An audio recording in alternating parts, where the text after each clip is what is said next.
Kita hari ini sampai di Lord's Day ke-17, minggu ke-17, dan ada satu pertanyaan saja, yaitu Q&A 45 ya. Ini adalah tentang kebangkitan Kristus. Sebelumnya mari kita masuk di dalam doa. Tuhan, kami bersyukur Engkau memberkati kehidupan kami. Terima kasih untuk kemarin di mana kami bisa beribadah kepada Tuhan.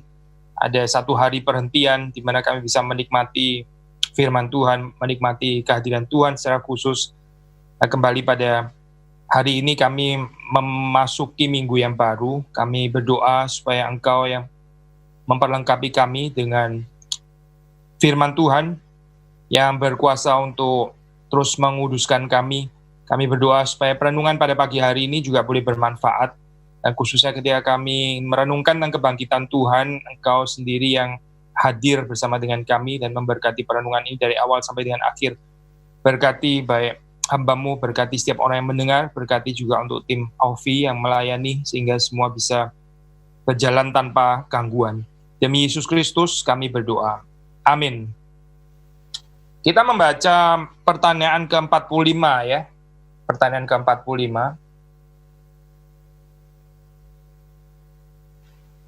Apa manfaat kebangkitan Kristus bagi kita?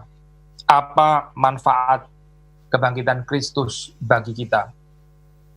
Jawaban pertama, oleh kebangkitannya, dia telah mengalahkan maut, supaya dia dapat memberikan kepada kita kebenaran yang telah diperolehnya dengan kematiannya. Kedua, oleh kuasa kebangkitan itu, kita pun dibangkitkan untuk menempuh kehidupan yang baru.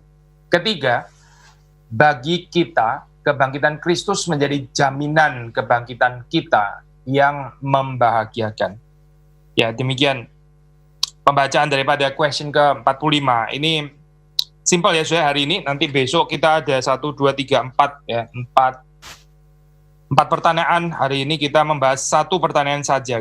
Jadi seperti kita sudah pernah membicarakan ya, ini di dalam struktur daripada Katekismus Heidelberg yang mengikuti Calvin ya, ada elemen ini ya, praktikal ini penting sekali ya, penting sekali. Kalau di dalam Calvin Scholarship itu banyak yang menyoroti ini ya, kaitan antara pemikiran Calvin itu ditinjau dari aspek retorik gitu, aspek retorik. Jadi apa maksudnya saya? Waktu kita membicarakan doktrin itu selalu ada aplikasinya ya, doktrina, aplikasio, nggak bisa cuma kita bicara tentang doktrin, tapi terus kemudian nggak ada aplikasinya, nggak ada penghayatannya, nggak ada integrasinya dan sebagainya. Demikian kata yang terus-menerus diulang-ulang di sini ya, oleh para penulis Katekismus Heidelberg, yaitu benefit us ya, benefit us. Bahkan di dalam terjemahan lain kadang dipakai terjemahan yang juga nggak salah ya, ini profit us ya, how does Christ resurrection itu profit us, benefit us, menguntungkan kita ya, atau bermanfaat untuk kita. Nggak salah saya menggunakan ini ya, katakanlah aspek ya pragmatis in a good sense, tapi in a biblical and a good sense ya, aspek pragmatis, atau bahkan juga ya kalau kita pakai istilah profit us ya, ini aspek ekonomi ya, aspek ekonomi gitu. Yesus sendiri pernah menggunakan kalimat seperti itu waktu dia bicara apa sih gunanya orang itu memperoleh seluruh dunia ya, apa gunanya dia memperoleh seluruh dunia tapi dia akhirnya kehilangan nyawanya, dia kehilangan jiwanya gitu, atau dia merugikan jiwanya, apa gunanya itu kan ya, bicara tentang benefit, apa gunanya, apa keuntungannya gitu ya, apa profitnya gitu. Itu kan dimensi ya, dimensi pragmatis dan dimensi ekonomis, but in a good sense gitu. Maksudnya begini saya, waktu kita membicarakan tentang doktrin Kristen termasuk kebangkitan Kristus gitu, itu memang kita dipanggil untuk bisa menyaksikan manfaat atau kegunaan ya dari doktrin yang kita percaya tersebut. Kalau enggak, ini cuma gini ya, cuma jadi semacam sibolet ya, sudah tahu sibolet gitu, kata-kata sandi ya. Kalau kita masuk di dalam komunitas yang tertutup gitu, terus kemudian sibolet apa, what is the password gitu ya. Terus kemudian ya saudara bilang ya Yesus bangkit pada hari yang ketiga gitu misalnya. Cuma jadi semacam kalimat-kalimat seperti itu, tapi juga nggak terlalu menolong kehidupan kita. Again, saudara akan mendapati istilah benefit us, profit us, dan sebagainya. Ini sesuatu yang seringkali diulang ya di dalam Katekismus Heidelberg. At least mengajak saudara dan saya untuk menghayati ya, apa sih artinya gitu. Waktu kita percaya pengakuan iman ini ya, itu apa efeknya, apa terus kemudian implikasinya, konsekuensinya, integrasinya, koherensinya dengan kehidupan kita, atau di dalam bahasa yang dipakai di dalam katekismus di sini adalah keuntungan atau manfaatnya bagi kita ya. Cuma ada 3 poin soalnya di sini yang jadi gampang sekali ya ini hari ini, strukturnya jelas sekali gitu. Manfaatnya apa? Ada manfaat 1, manfaat 2, manfaat 3. Nah, kita ingin membicarakan 3 manfaat ini. Yang pertama dikatakan di situ, by his resurrection he has overcome death. Oleh kebangkitannya, Kristus mengalahkan maut, ya, mengalahkan kuasa kematian. So that he might make us share in the righteousness he obtained for us by his death. Sehingga dia dapat membuat kita berbagian, ya, share di dalam kebenaran yang dia obtain, yang dia peroleh bagi kita, yang dia, ya, terjemahan bebas, dia berikan bagi kita gitu, melalui atau oleh kematiannya. Saudara, kita ini ya di dalam kehidupan manusia, kita tahu manusia itu mati. Ini doktrin kematian, itu kematian manusia itu ya ada siapa ya, kalau nggak salah Niebuhr ya pernah mengatakan itu di antara semua doktrin Kristen yang paling empirical itu adalah doktrin dosa gitu, doktrin dosa. Dan bersamaan dengan itu juga sebetulnya adalah kalimat yang dibicarakan Alkitab bahwa dosa itu mendatangkan maut. Semua orang itu mati, itu sangat verifiable gitu ya di dalam hal ini. Itu doktrin yang paling empirical katanya gitu. Juga I think semua orang kalau dia jujur di dalam kehidupan, dia tahu di dalam kehidupan ini memang ada dosa gitu ya. Memang istilahnya vocabulary-nya oleh orang lain nggak tentu pakai istilah dosa, tapi mereka bisa pakai vocabulary yang lain. Intinya di dalam dunia ini memang ada kejahatan. Mereka kalau bilang, mana sih kejahatan? Saya nggak pernah lihat di dalam dunia. Mana yang namanya kejahatan? Saya nggak pernah tahu tuh sejak dari belasan tahun. Itu orang gila namanya ya. Dia nggak jujur gitu. Doktrin dosa, termasuk juga kematian. Itu sesuatu yang sangat empirical. Jadi yang mau kita katakan adalah kita tahu manusia itu nggak bisa keluar daripada kematian ini. Semua orang itu bergumul ke sana ya. Mulai dari ini ya, Jin Se Huang yang kepingin hidup kekal sampai akhirnya ketemu ramuan air raksa gitu. Akhirnya bukan hidup kekal tapi hidup lebih pendek. Sampai kepada orang-orang yang paling sederhana ya. Dan di dalam situasi seperti sekarang ya, orang akhirnya mesti mengalami kematian karena wabah dan seterusnya. Saudara melihat di sini bagaimana di dalam kehidupan manusia itu semodern apapun, sehebat apapun, ya, sekontemporer apapun, dia tetap nggak bisa overcome yang namanya death. Maka di sini waktu kita membicarakan tentang Kristus, kebangkitannya, ya, ini sesuatu yang penting kalau kita kaitkan ini dengan kematian, ya. Karena betul, memang kita bicara kebangkitan itu adalah berurusan dengan bagaimana kita addressing salah satu problem yang nggak pernah bisa diselesaikan manusia yang namanya kematian itu gitu. Dan kalau saudara bandingkan dengan worldview yang nggak percaya, misalnya, memang kita belum bahas tentang ini sih resurrection of the body dan sebagainya, belum ya. Nanti itu ada Lord's Day tersendiri gitu, bagian pertanyaan tersendiri. Tapi maksudnya begini despite kita belum bahas pertanyaan itu ya, kita waktu membicarakan tentang kebangkitan Kristus, lalu terus kemudian kita tahu di dalam dunia ada paham naturalisme, ya, fisikalisme atau materialisme. Ya, setelah manusia mati ya sudah begitu ya. Setelah manusia itu mati ya sudah, terima saja. We have to come to term dengan kematian, yang namanya kematian ya sudah, berdamai saja dengan kematian gitu. Karena memang anyway mesti mati kok. Tapi saudara perhatikan ya, di dalam kehidupan narasi yang seperti ini, setelah manusia itu hidup, terus kemudian dia mati, ya sudah, kehidupannya selesai. Setelah itu nggak ada lagi gitu. Kalau kita jujur nggak terlalu meaningful ya kehidupan seperti itu ya. Dan apalagi kita melihat ada orang-orang yang mati, nah itu terus kemudian kita seperti kayak nggak rela. Apa betul ya dia mesti mati seperti itu gitu. Ada orang yang katakan, nah ini nggak ngomong religious ya, tapi orang yang katakan moralnya baik, moralnya tinggi dan sebagainya, ya regardless dia religious atau nggak religious, terus kemudian dia mati begitu saja, terus kemudian kita bagaimana penjelasannya setelah itu? Ya sudah gitu. Terus ada orang yang kehidupan itu jahat sekali gitu ya, tapi matinya seperti kayak kok nggak terlalu sengsara gitu matinya ya. Matinya seperti kayak bye-bye saja gitu ya. Terus gimana sudah menjelaskan fenomena seperti itu ya? Kalau kita nggak percaya adanya kebangkitan. Jadi kebangkitan ini bukan apa ya, human imagination yang diciptakan oleh manusia, karena manusia ini again nggak puas di dalam kehidupan sekarang ini gitu. Bukan, tapi ini memang betul-betul adalah jawaban, and otherwise memang nggak ada penjelasan yang memuaskan.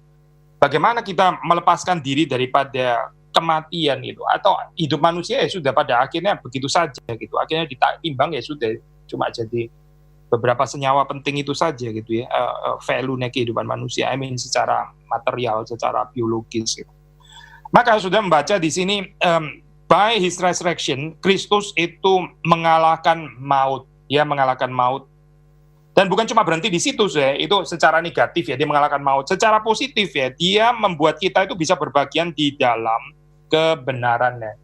Jadi seperti kita sudah pernah bahas ya, sudah ya, kalau di dalam teologi reform itu kita akan bukan hanya menekankan declared righteousness, ya declared righteousness betul, ini konsep legal ya, substitusi, penal, kita dibenarkan secara status, tapi bukan berarti terus kemudian nggak ada made righteous ya, bukan berarti nggak ada infused grace yang bekerja di dalam kehidupan kita, yang hari demi hari itu terus kemudian membuat kita untuk hidup lebih benar di hadapan Tuhan. Karena saudara perhatikan di sini ya, kata yang dipakai itu make us share in the righteousness ya, make us share in the righteousness. Berarti ini lebih berkaitan dengan made righteous ya, daripada declared righteous.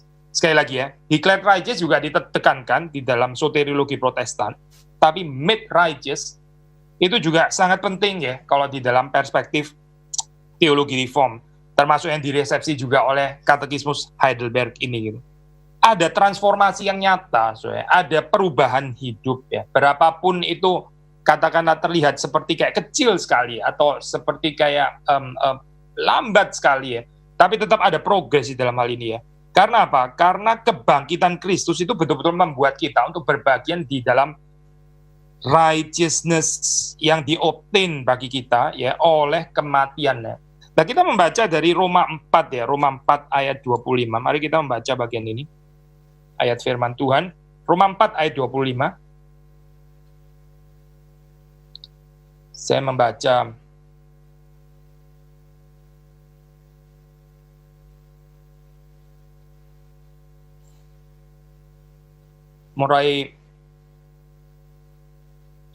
saya baca mulai dari ayat 23 ya. Kata-kata ini, yaitu hal ini diperhitungkan kepadanya, tidak ditulis untuk Abraham saja, tapi ditulis juga untuk kita, sebab kepada kita pun Allah memperhitungkannya, karena kita percaya kepada Dia yang telah membangkitkan Yesus, Tuhan kita, dari antara orang mati, yaitu Yesus yang telah diserahkan karena pelanggaran kita dan dibangkitkan karena pembenaran kita. Terutama ayat ke-25 ya, Yesus yang telah diserahkan karena pelanggaran kita, jadi kematiannya itu karena pelanggaran kita, dan dia dibangkitkan karena pembenaran kita ya. Nah, saudara membaca di sini kalau di dalam bahasa Inggris, and was raised again for our justification. Sekali lagi ya, seperti tadi kita sudah katakan, declared righteous memang juga termasuk di sini ya, bukan nggak termasuk. Ini adalah bicara tentang justification ya, bicara tentang pembenaran. Tapi kalimat yang dipakai di sini ya oleh penulis Heidelberg ini menarik itu, karena di sini pakai that he might make us share in the righteousness. Maksudnya nggak cuma berhenti kepada diperhitungkan benar gitu ya, seperti yang ditulis di dalam Roma pasal 4, tapi juga make us share in the righteousness. Memang ini bukan satu-satunya ayat sih ya, masih ada ayat yang lain, misalnya 1 Korintus 15 ayat 16-20, lalu 1 Petrus 1, kita baca yang 1 Petrus 1 ya, 1 Petrus 1, 3, 5, kita membaca 1 Petrus 1, 3, ya, mulai ayat 3 sampai 5. Terpujilah Allah dan Bapa Tuhan kita Yesus Kristus yang karena rahmat-Nya yang besar telah melahirkan kita kembali oleh kebangkitan Yesus Kristus dari antara orang mati kepada suatu hidup yang penuh pengharapan. Ya, di sini muncul kata pengharapan yang ya kita sudah sering dengar ya kaitan ini ya. Untuk menerima suatu bagian yang tidak dapat binasa, yang tidak dapat cemar, dan yang tidak dapat layu yang tersimpan di sorga bagi kamu. Harta di sorga, harta rohani yang sudah pasti dan sudah tersimpan untuk kita, yaitu kamu yang dipelihara dalam kekuatan Allah karena imanmu, sementara kamu menantikan keselamatan yang tersedia untuk dinyatakan pada zaman akhir. Lalu baru ayat 6 bicara tentang kita bergembira, sekalipun sekarang ini untuk seketika harus berduka cita oleh berbagai pencobaan. Terus kemudian 7, itu semuanya adalah maksudnya untuk membuktikan kemurnian iman kita ya, yang lebih tinggi daripada emas. Lalu ayat 8 bicara tentang bagaimana kehidupan yang mengasihi Kristus ya. Nah, Saudara melihat di sini di dalam Petrus ya juga sama gitu, sangat mirip bicara tentang jaminan ya. Jaminan keselamatan ya, pembenaran kita yang di sini dikatakan sudah tersimpan ya, itu harta yang tersimpan di sorga.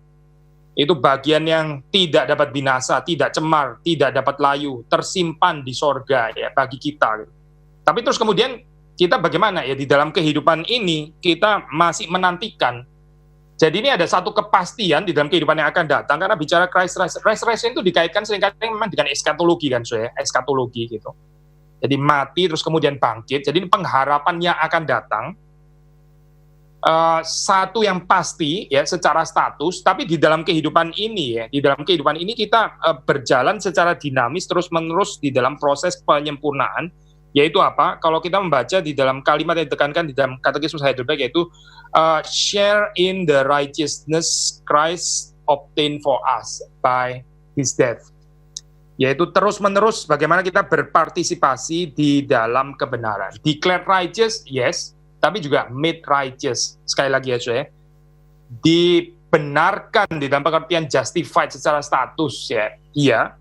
Tapi juga penekanan ini ya, kita terus-menerus berbagian di dalam kebenarannya, righteousness. Itu penting sekali. Sehingga ada kaitan baik di dalam kepastian, jaminan kehidupan yang akan datang, tapi juga proses yang dialami di dalam kehidupan yang di sini dan sekarang ya. Ada perubahan yang terus-menerus itu dikerjakan oleh Roh Kudus. Nah, karena itu kemudian di dalam bagian yang kedua di sini second ya, kedua itu kemudian dikatakan by his power we too are already raised to a new life. Sudah perhatikan di sini tekanan kata already raised ya, already raised. By the way, saya tadi ya kalau sudah membaca di situ baik di dalam variasi Roma ataupun 1 Petrus di situ kan dikatakan Kristus itu dibangkitkan ya. Nah, ini menarik saya. Kenapa ya di dalam Alkitab itu pakai pasif ya, pakai pasif Kristus dibangkitkan. Bukankah dia juga adalah Allah sejati? Nah, kalau terus kemudian kita kejar lagi dengan pertanyaan, apakah dia nggak bisa bangkit dari dirinya sendiri gitu ya pertanyaan ini? Yang menarik saya di dalam Alkitab waktu bicara tentang kebangkitan Kristus, itu kebangkitan Kristus di sini ini pakai pasif seperti tadi saudara bisa menyadari ya waktu kita membaca Roma 4, 1 Petrus. Kenapa ya pakai pasif itu ya? Dibangkitkan. Karena kebangkitan Kristus itu ya ini adalah satu doktrin yang dinyatakan itu untuk kita gitu. Jadi ada solidaritas di sini ya, kemanusiaan Kristus ya. Nah, ini pakai istilah solidaritas, saudara jangan ini ya, jangan berpikir yang macam-macam ya. Saya pernah dicurigai karena pakai istilah solidaritas katanya ini jadi liberal gitu. Masa satu kata bisa menuduh orang jadi aliran apa gitu hanya gara-gara satu kata gitu. Bagaimana ya? Tapi balik lagi saya. Solidaritas itu maksudnya apa? Ini kita pakai istilah solidaritas bukan di dalam pengertian ini ya, humanisme sekuler atau apa, bukan gitu. Tapi di dalam pengertian dia memang the whole inkarnasi Kristus itu kan solidaritas memang. Dia menjadi sama dengan kita, dia turut merasakan kelemahan kita. Solidaritas in that sense maksudnya ya. Dia mengerti kita ya, dia bersama dengan kita in the midst of us ya. Itu di dalam pengertian itu maksudnya. Ya inilah Immanuel, inkarnasi. Maka waktu kita mendengar atau kita membaca di dalam ayat Alkitab dikatakan Kristus itu dibangkitkan. Sama seperti Kristus mati, Kristus juga mati bagi kita kan ya. mati demi kita. Demikian juga dia itu bangkit, dia dibangkitkan juga demi kita, ya. Maka sekali lagi ya, ini menekankan berapa penting itu kebangkitan Kristus itu betul-betul harus benefit us ya. Otherwise, ya kita akan nggak mengerti ya, kenapa di dalam Alkitab selalu pakai istilah pasif ini pentingnya apa gitu. Bukannya dia bisa bangkit sendiri ya. Tapi kenapa dia memilih di dalam hal ini, atau Roh Kudus ya, waktu menggerakkan penulis-penulis Alkitab itu, Roh Kudus itu menyatakannya demikian, bahwa waktu Kristus bangkit itu pakai istilah yang dipakai selalu pasif di dalam hal ini. Kalau bukan demi kita, lalu apalagi penjelasannya? Sekali lagi ya, Kristus itu dibangkitkan ya, sehingga bersama-sama dengan dia, kita juga dibangkitkan. Saudara mengerti ya pokoknya? Kristus mati, waktu saya mati, nanti Kristus sudah terlebih dahulu di sana sebelum saya. Kita sudah pernah katakan ya, nggak ada satu titik pun di mana Kristus belum ada di sana, di dalam kehidupan kita ya, stages of life kita. Jadi kita nanti suatu saat mati, Yesus sudah mati terlebih dahulu ya. Sehingga waktu kita mati, kita bisa mati bersama dengan Kristus. Demikian juga Kristus dibangkitkan, sehingga kita setelah mati, kita juga akan dibangkitkan. Kita kan bukan bangkit dari diri kita sendiri kan. Kita kan nggak bisa bangkit dari diri kita sendiri kan.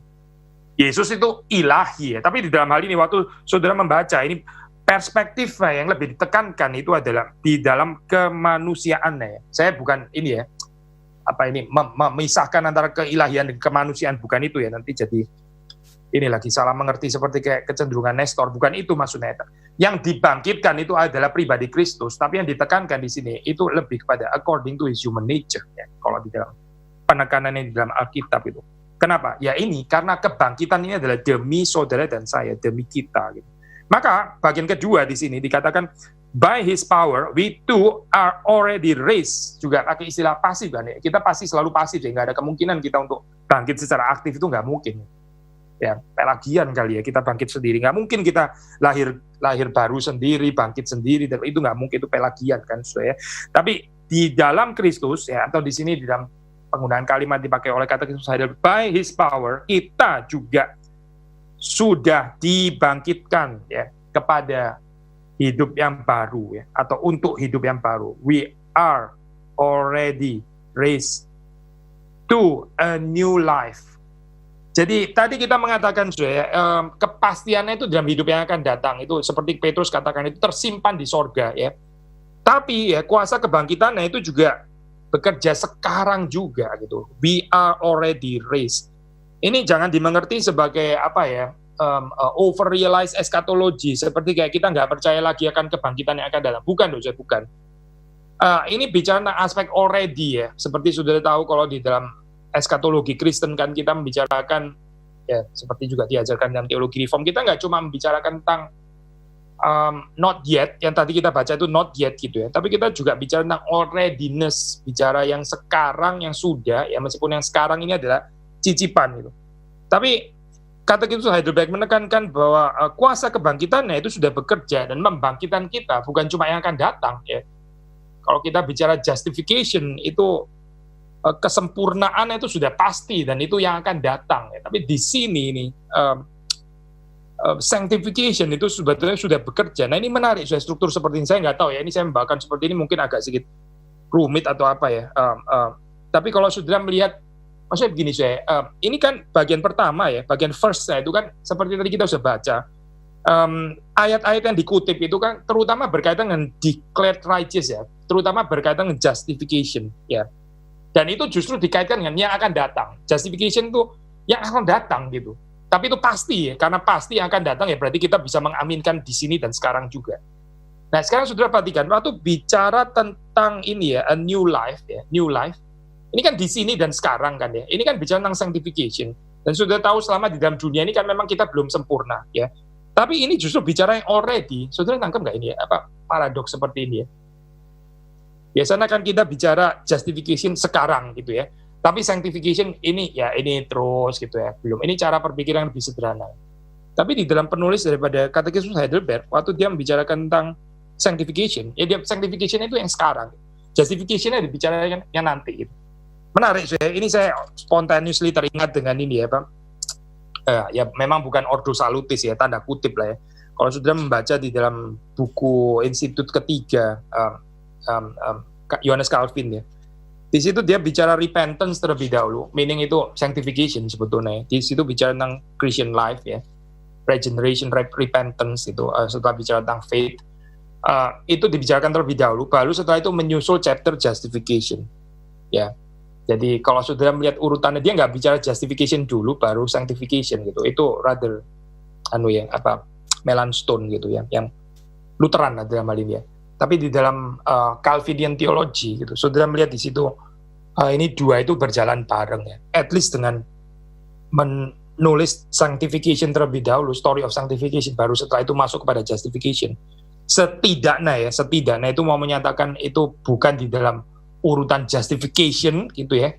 Dulu ya, itu harus beres dulu, terus kemudian baru sanctification. Itu Melanchthonian sudah strukturnya. Well, Heidelberg Catechismus itu sebetulnya juga sangat banyak Melanchthonian. Jadi, tapi di dalam bagian ini menarik ya, kalau saudara teliti itu first dan second-nya itu, first-nya itu bicara justification, ya betul juga kan. Second itu bicara tentang sanctification. Jadi anyway, ini Melanchthonian gitu. Tapi secara isinya ya, itu waktu bicara justification itu bicara kepastian, at least ayat-ayat yang dikutip itu kepada hidup yang akan datang. Justification ditaruh kepada yang akan datang ya. Mirip ya, seperti Calvin menempatkan justification juga ditulis setelah sanctification. Ini bukan berarti kita di-justified by kesempurnaan sanctification kita, bukan itu ya. Justification konsepnya tetap sama seperti Luther, yaitu forensik ya. Ini adalah declared righteous, sama dalam hal ini. Tapi secara urutannya itu sanctification, justification. Nah di sini ya, meskipun urutannya itu justification, sanctification ya, tetapi saudara melihat justification itu yang akan datang. Sanctification justru bicara kehidupan yang sekarang.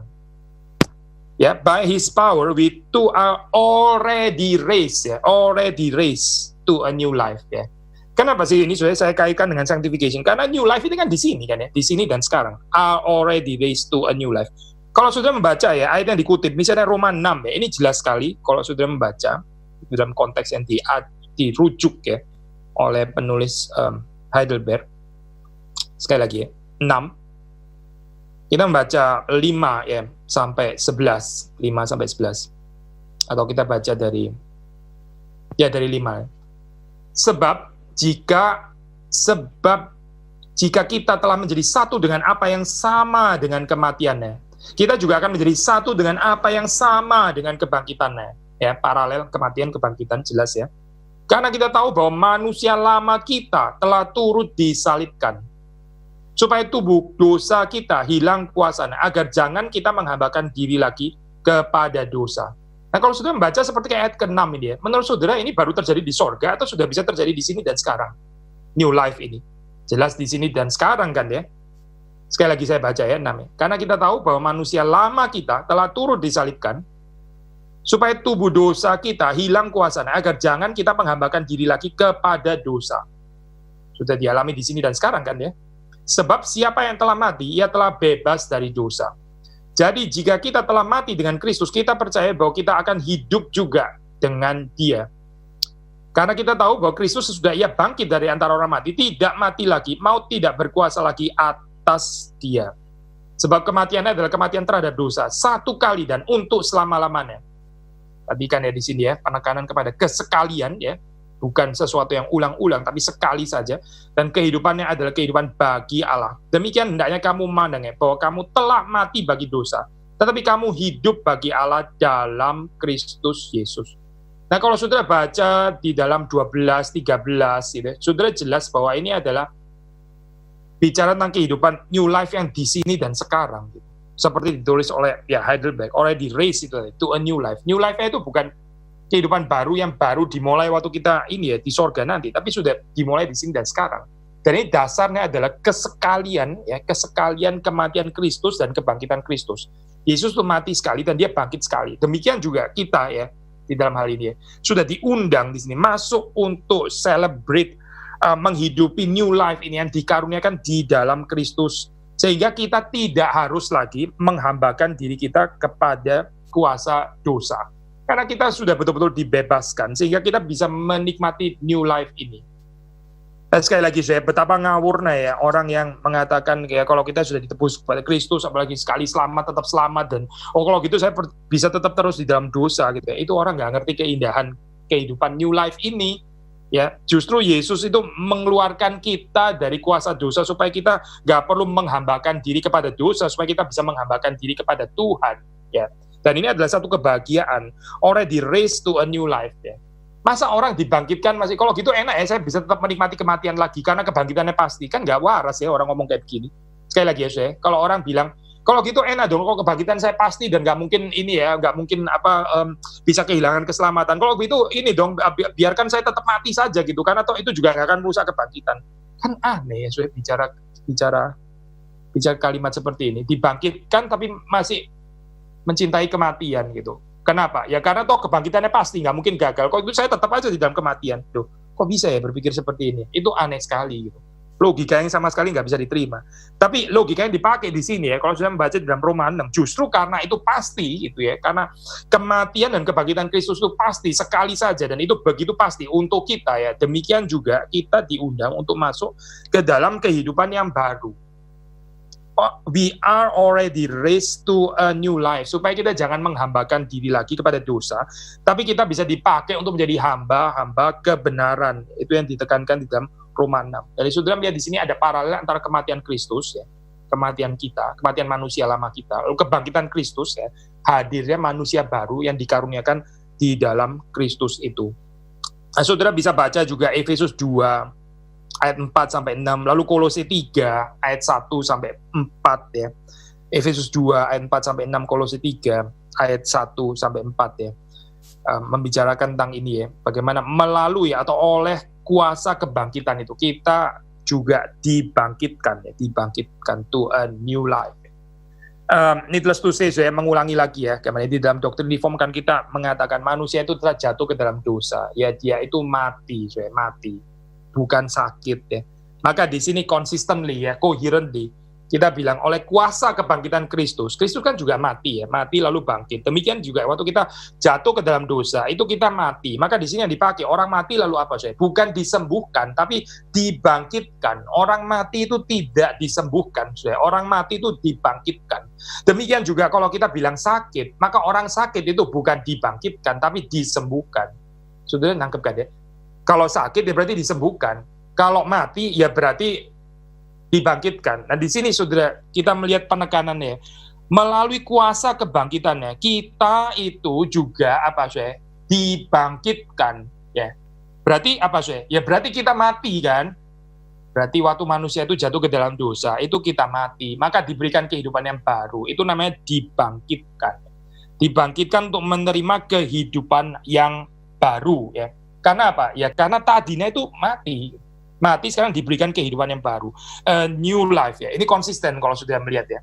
Makanya kita ini ya doktrin keselamatan, doktrin Kristus, doktrin termasuk yang lebih sub itu ya, doktrin kebangkitan Kristus, itu semuanya mesti koheren ya. Kalau kita percaya Yesus itu membangkitkan dan bukan menyembuhkan ya, membangkitkan di dalam ini ya kuasa kebangkitan ya berarti kita bilang manusia waktu jatuh ke dalam dosa itu mati, bukan sakit tapi mati. Makanya bicara kebangkitan. Sudah jelas ya poin ini ya. Kalau kita jatuh ke dalam dosa itu terus kemudian penggantiannya itu kita sakit ya berarti Yesus menggantikan kita bukan dengan mati. Yesus menggantikan kita dengan sakit lalu dia disembuhkan. Nah, nggak poin ini. Kalau kita jatuh ke dalam dosa, kita sakit, ya Yesus berarti menggantikannya. Dia sakit lalu kemudian disembuhkan. Itu dia sudah menggantikan kita. Tapi pertanyaan kenapa Yesus mesti mati dan dibangkitkan? Karena kita juga mati dan kita perlu dibangkitkan. Karena ini urusan mati dan hidup. Bukan urusan sakit dan sembuh, tapi urusan mati dan hidup. Kemarin ini ya saya ada di Q&A minggu ada yang bertanya gitu, mungkin di dalam pergumulan ini ya, comparative study of religions ya. Silakan saya kalau sudah mau ini ya itu hak daripada setiap kita ya sebagai manusia ciptaan Tuhan. Lalu ada pertanyaan, mengapa ya ini kita mesti tetap percaya kepada Yesus Kristus gitu? Kalau katakanlah tanpa kekristenan ya atau bahkan mungkin tanpa agama ya kita bisa menjadi orang yang lebih baik. Saya jawab ya karena percaya kepada Yesus Kristus itu bukan dari jahat menjadi baik. Ini bukan bicara tentang moral improvement. Kekristenan itu bisa disalah mengerti sebagai terapeutik ya, therapeutic religion ya, terapeutik sudah tahu ya, orang sakit ya, lalu terus kemudian bagaimana disembuhkan gitu. atau orang yang kurang waras, bagaimana terus kemudian menjadi lebih waras gitu ya, lebih sehat gitu misalnya ya. Tapi ini bukan bicara tentang bagaimana morally improve, bukan. Ini bicara bagaimana keluar dari kematian ya, mendapatkan kehidupan, dan itu cuma ada di dalam Kristus. Kristus bukan datang untuk memperbaiki moral hidup orang yang ngomongnya agak kasar gitu ya, lalu kemudian bisa lebih sopan santun. Kalau sopan santun nggak usah Yesus Kristus. Kalau cuma sopan santun itu bisa dipelajari gitu, ada tata krama, itu kebudayaan saja cukup gitu. Kita nggak perlu bicara agama bahkan ya. Mungkin yang non agama pun juga bisa mengajarkan itu. Tapi kalau kita bicara tentang Yesus Kristus, kita bicara tentang bagaimana keluar daripada kematian dan ditarik kepada kehidupan ya, melalui kuasa kebangkitan atau oleh kuasa kebangkitan Kristus. Yang ketiga, the third, Christ's resurrection is a sure pledge to us of our blessed resurrection. Jadi sudah melihat di sini di dalam pengertian ini, Kristus itu bangkit ya. Dia adalah buah sulung ya. Dia ini adalah sure pledge, apa ya terjemahan bahasa Indonesia ya? Sebentar ya. Satu apa yang dipakai di sini ya? Kebangkitan Kristus menjadi jaminan ya, cuma pakai istilah jaminan ya, sure pledge ya, jaminan yang pasti gitu ya, jaminan yang pasti kebangkitan kita yang membahagiakan. Jadi karena Kristus bangkit, maka kita percaya ya, kita yang percaya di dalam Kristus, kita juga akan mengalami kebangkitan ya, karena kebangkitan Kristus itu sudah terjadi dan itu sesuatu yang pasti, maka kita juga akan mengalami kebangkitan. Jadi ini adalah buah sulung seperti ditulis di dalam 1 Korintus 15 ya. Kalau kita membaca 1 Korintus 15, mari kita membaca bagian ini, satu pasal yang penting bicara tentang kebangkitan ya. Jadi saya sudah pernah jelaskan ya, ini apa, 1 Korintus 15 ini overrealize eskatologi gitu, sampai mereka gak rasa perlu lagi percaya kebangkitan. Tapi terus kemudian Paulus menegur mereka. Saya baca mulai dari ayat 12, agak panjang ya, sampai 23. Jadi bila mana kami beritakan bahwa Kristus dibangkitkan dari antara orang mati, bagaimana mungkin ada di antara kamu yang mengatakan bahwa tidak ada kebangkitan orang mati? Kalau tidak ada kebangkitan orang mati, maka Kristus juga tidak dibangkitkan. Ya, sederhanalah logik ini ya. Tetapi andai kata Kristus tidak dibangkitkan, maka sia-sialah pemberitaan kami dan sia-sialah juga kepercayaan kamu. Saudara perhatikan kalimat ini ya. Kalau kita cuma bicara Kristus mati, tapi terus kemudian kita nggak mengakui kebangkitannya, ya sudah itu cuma menjadi satu cerita ini ya, yang highly sentimental, cerita pengorbanan ya, sedikit mirip dengan ini Avengers Endgame, di mana Mr. Stark mati, sedih gitu dan sebagainya. Ya, cuma sampai di dalam cerita itu saja gitu. Terus nggak ada terusannya, nggak ada pengharapannya. Ya, just comes to term lah. Yang mati ya sudah mati, sudah dia nggak balik lagi dan sebagainya. Itu yang dibilang Paulus, sia-sia ya. Kepercayaan kamu itu sia-sia. Kalau cuma digerakkan oleh cerita-cerita sentimental kayak begitu, itu kepercayaan yang sia-sia, katanya Paulus. Lebih daripada itu, kami ternyata berdusta terhadap Allah karena tentang Dia kami katakan bahwa Ia telah membangkitkan Kristus padahal Ia tidak membangkitkannya. Kalau andai kata benar bahwa orang mati tidak dibangkitkan. Jadi Paulus di sini berpolemik, dia menjelaskan, dia argue back ya dengan terhadap kepercayaan orang Korintus ya. Nggak percaya kebangkitan itu. Sebab jika benar orang mati tidak dibangkitkan, maka Kristus juga tidak dibangkitkan. Dan jika Kristus tidak dibangkitkan, maka sia-sialah kepercayaan kamu dan kamu masih hidup dalam dosamu. Nah ini dosa ya. Sia-sia karena apa? Karena kita nggak ada pertolongan untuk keluar daripada kematian rohani itu tadi. Kalau Yesus hanya mati saja, ya berarti dia sama, ditelan, di-overcome by death. Tapi dia sendiri nggak bisa overcome death. Kalau begitu bagaimana? Ya sudah, kita tetap diperhamba di dalam dosa. Orang yang nggak percaya kebangkitan Kristus, itu berarti tetap terus di dalam manusia lamanya. Nggak ada pengharapan di dalam hal ini. Ini bukan cuma bicara tentang kehidupan yang akan datang. Oh, berarti ntar dia nggak ada kehidupannya setelah itu, gitu ya.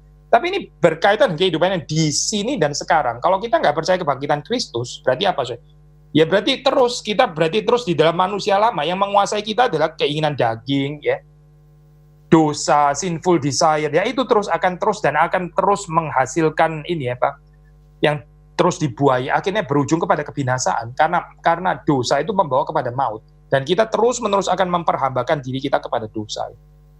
Sekali lagi ya, nggak percaya Yesus Kristus bangkit, ya Kalau nggak percaya, ya berarti katanya Paulus, kita tetap mati, ya kita tetap di dalam dosa kita, ya kita hidup di dalam dosa, ya alias mati ini. Maka 18 terus ya, demikian binasa juga orang-orang yang mati di dalam Kristus. Jikalau kita hanya dalam hidup ini saja menaruh pengharapan pada Kristus, maka kita adalah orang-orang yang paling malang dari segala manusia. Sudah tahu ya, di dalam perjanjian di dalam gereja awal, seperti kita tahu kan, memang banyak orang mati martir for nothing. Setelah itu mereka selesai gitu ya, konyol sekali gitu. Ya, jadi apa di dalam gambaran seperti ini gitu? Kita mau dapat gambaran heroic religion gitu. Heroic religion nggak terlalu menarik soalnya untuk dihidupi. Bukan itu maksudnya. Kalau cuma sekedar mau dapat heroic religion, nggak usah kekristenan soalnya. Yang lain juga bisa gitu. Gambaran. Even ini pakai saja komik-komik gitu, itu juga heroic religion gitu. Maksudnya bisa menghidupi cerita kayak begitu kan? Tadi seperti Mr. Stark itu tadi, ya itu aja cerita hidup kayak begitu aja. Itu juga heroik kan?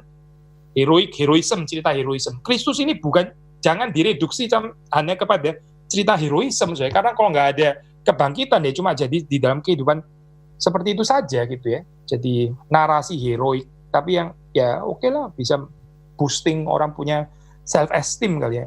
I'm the hero gitu misalnya. Saya juga berbagian di dalam cerita hero dan seterusnya. Tapi nggak kemana-mana. Menurut Paulus tetap ya di dalam lingkaran itu saja. Gitu. Paling malang dari segala manusia.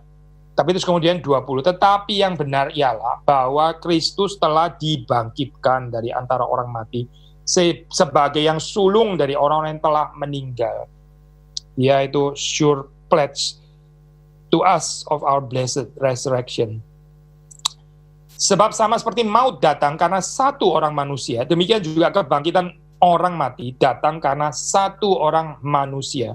Karena sama seperti semua orang mati dalam persekutuan dengan Adam, demikian pula semua orang akan dihidupkan kembali.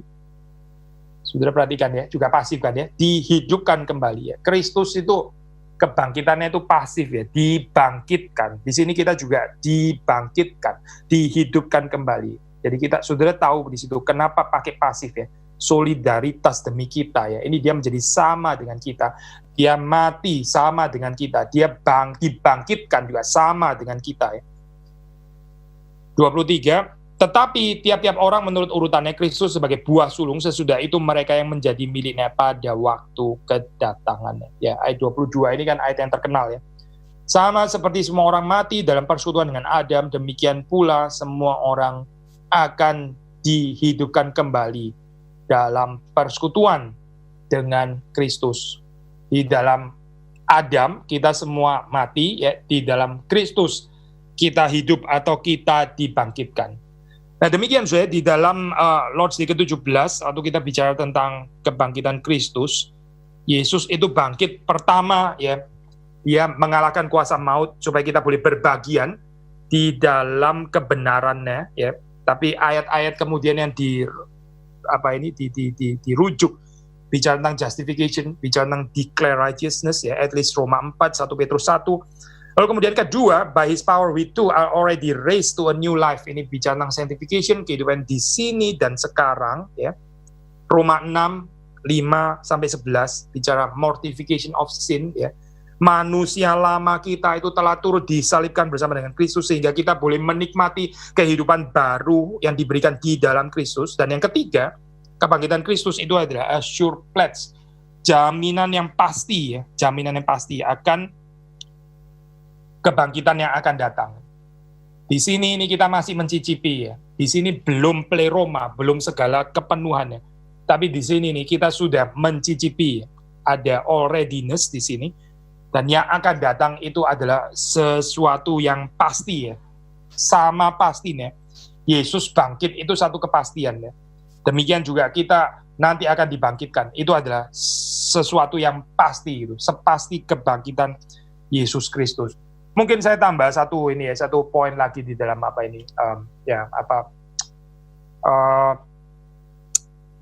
perdebatan dengan ini ya, scientism dan orang-orang modern dan sebagainya. Ada satu artikel menarik ini ditulis oleh profesor saya Michael Welker, lalu dia bicara tentang ini ya, tentang kebangkitan Kristus. Karena kan seringkali dalam kekristenan kan diserang ya, ini nggak verifiable gitu.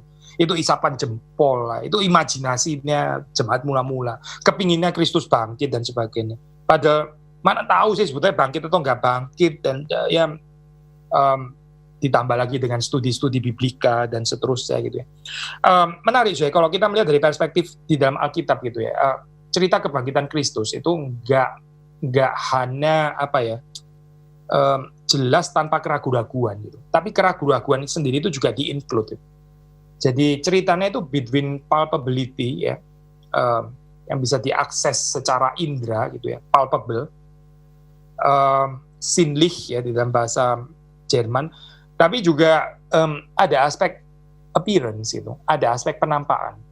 Misalnya ya, contoh di dalam Emmaus itu ya, dengan cerita Emmaus, saudara membaca di dalam cerita itu, Yesus ada berjalan bersama dengan mereka, ya betul-betul mereka bisa lihat, tapi ada yang menyelubungi mata mereka.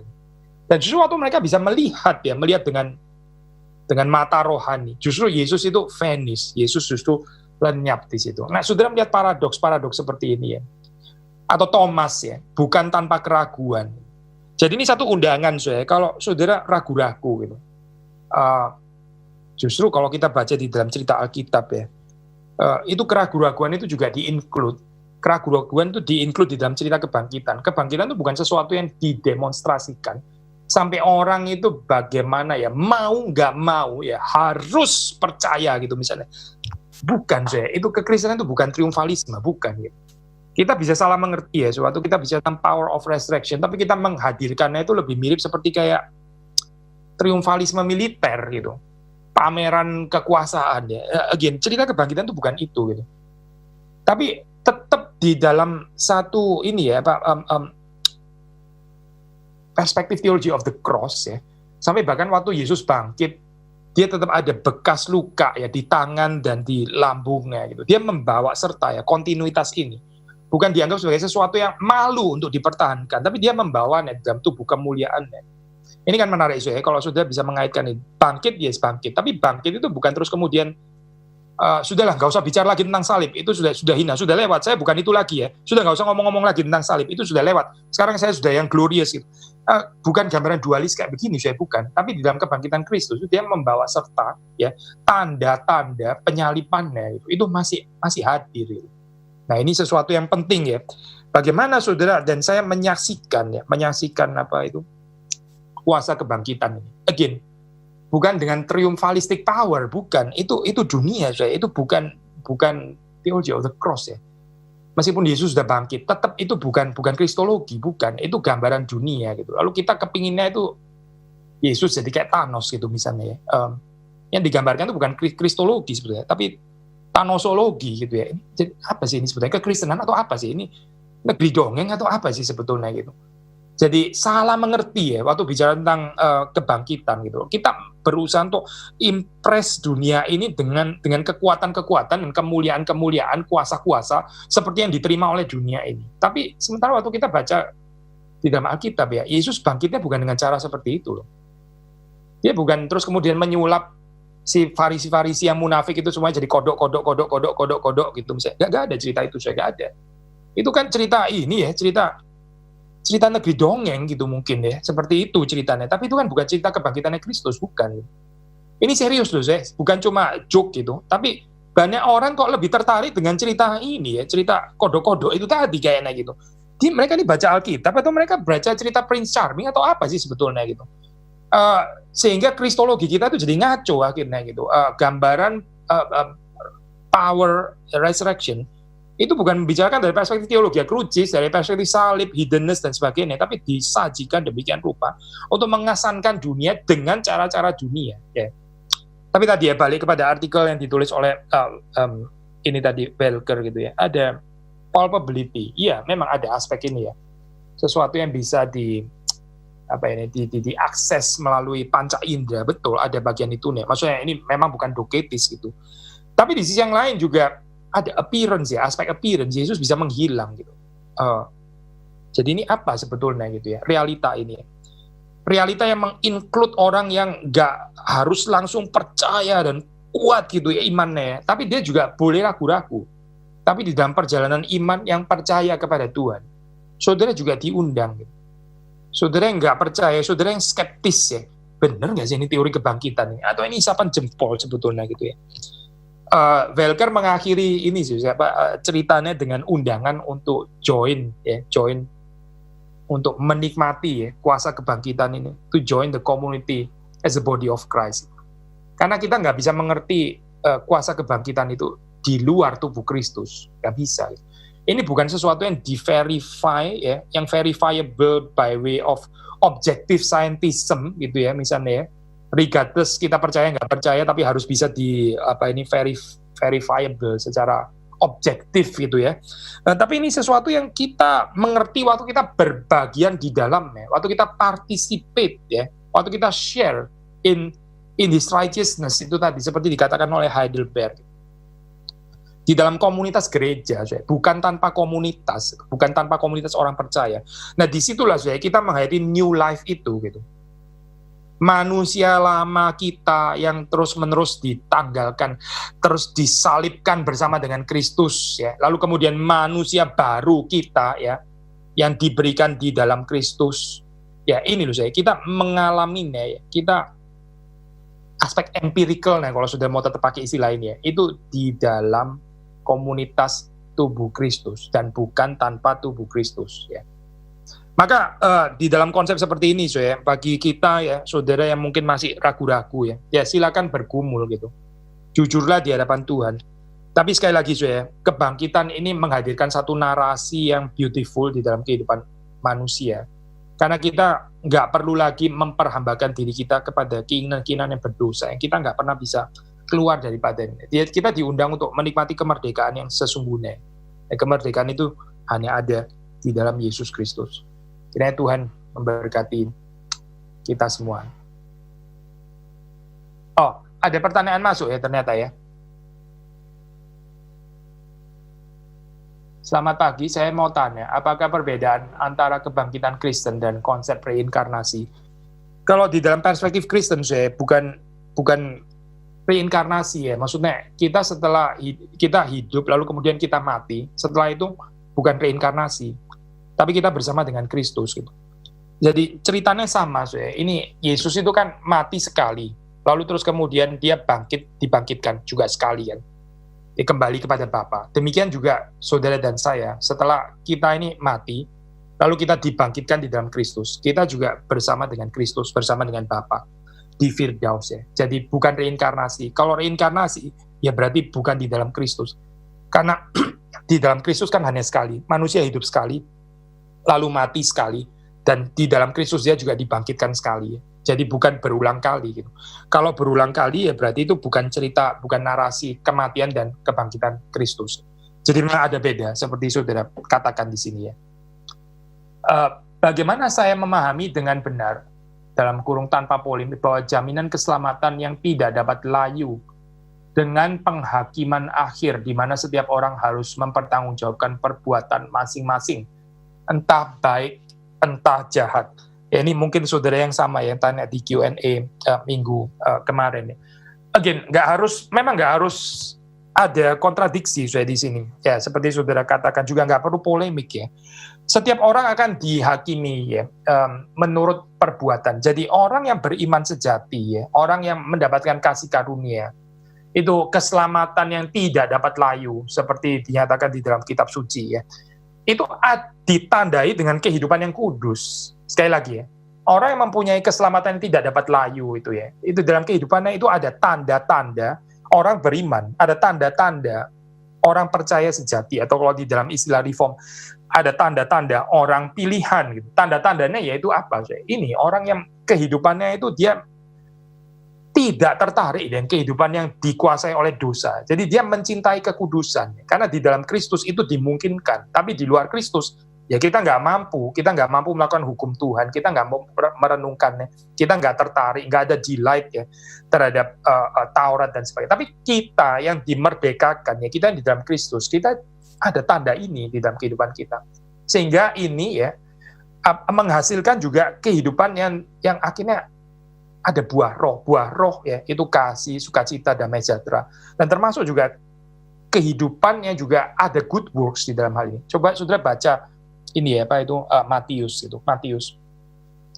Matius waktu kita membaca dalam diskursus eskatologis ya, ini eschatological discourse, kan saudara mendapati di situ ya, itu yang kriteria ya penghakimannya itu ya, yang ditekankan di situ kan berdasarkan perbuatan ya.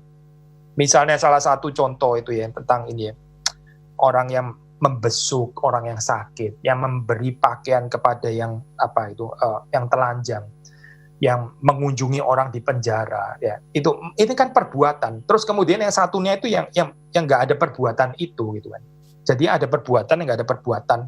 Termasuk juga di dalam perumpamaan talenta ya. Perumpamaan talenta itu yang membedakan adalah apa sih? Yang membedakan adalah yang hamba pertama dan kedua itu menjalankan ya, perbuatan kan ini ya, menjalankan talentanya. Hamba yang ketiga itu memendam talentanya, berarti nggak menggarap, nggak ada perbuatan di sini.